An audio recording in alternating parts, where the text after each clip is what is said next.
Hey guys, let's knock this review out. Test 14. Can't believe it. Only 2 more to go after this one before Christmas break. So here we go. Number one says sine. It's what we did on Wednesday. It says find sine 2 theta, cosine 2 theta, and tangent 2 theta. Let me blow this up just a little bit bigger.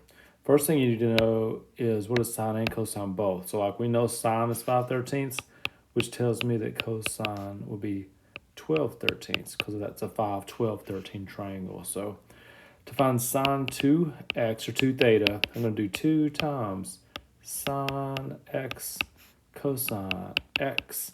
Multiply that out. Looks like 120 over 169. That's the sine 2x.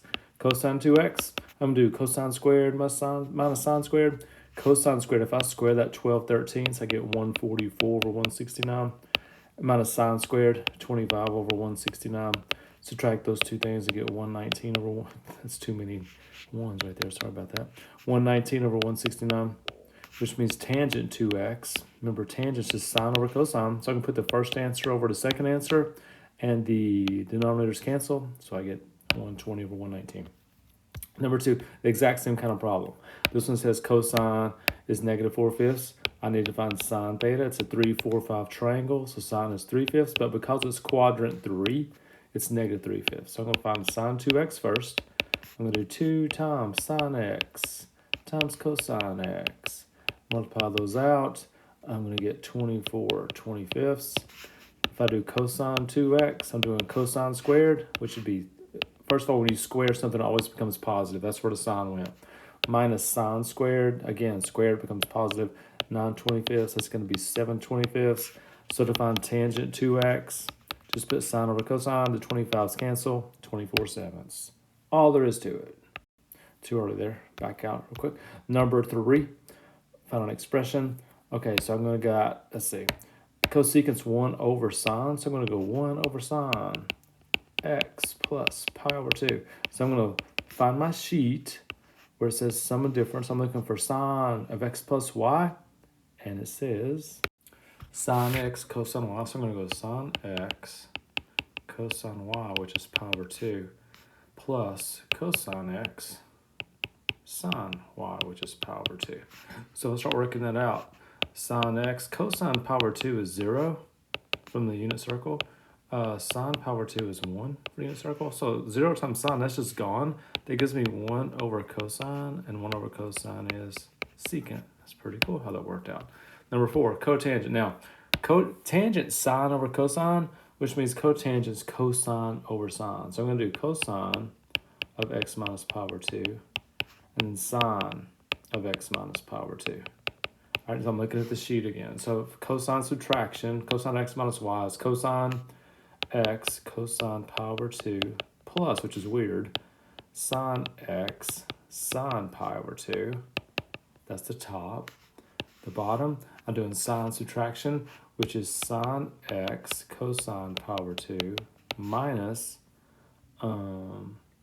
cosine x sine pi over 2. Now, everywhere I see a cosine pi over 2, I'm going to put a 0. Everywhere I see a sine pi over 2, I'm going to put a 1. So that's the top. The bottom is that, and then cosine times 1. Now, the 0 stuff is gone. So that leaves me sine x on the numerator and cosine x. What is sine x over cosine x? You guessed it, tangent x. Oops. Number 5. This is the stuff that I wasn't here for on Monday, so stay with me here. Okay, look at your sheet. You're going to need the stuff on the top where it says Pythagorean identities. That's what you need here. So this first one, number 5, that's square multiply double square. So I'm going to square sine, which is sine squared. Multiply the 2 together, which would be sine x cosine x, but double it, and then square cosine. Now, anytime you see sine squared plus cosine squared, they got to be squared. That's 1. Okay, so I just get 1, 2 sine x cosine x. You can stop there if you want. That's fine. Or that's what we did on Wednesday. That's really sine 2x, if you want to write it that way. So either one of those, great. Number 6, factor. That's the difference of squares. So I'm going to say sine squared x plus cosine squared x. and also sine squared x minus cosine squared x. Now, here it is again. Look at those two.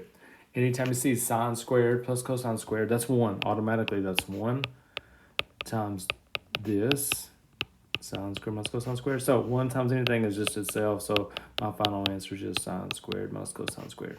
And that's good enough.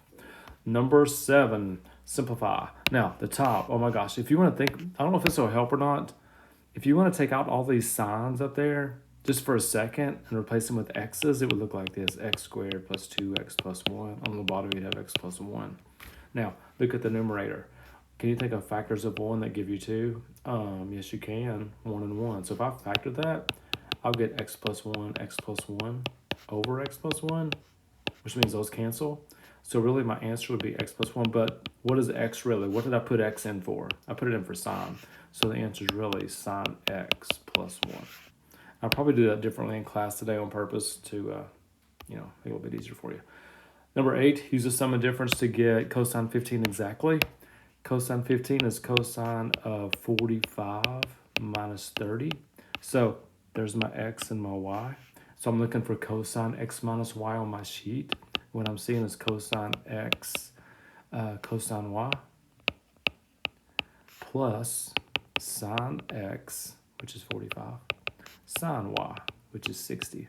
Okay, cosine 45, look at your unit circle, that's square root of 2 over 2. Cosine 60 is 1/2. Sine 45 is square root of 2 over 2. Sine 60 is square root of 3 over 2. Okay, so here we go, make it one big fraction.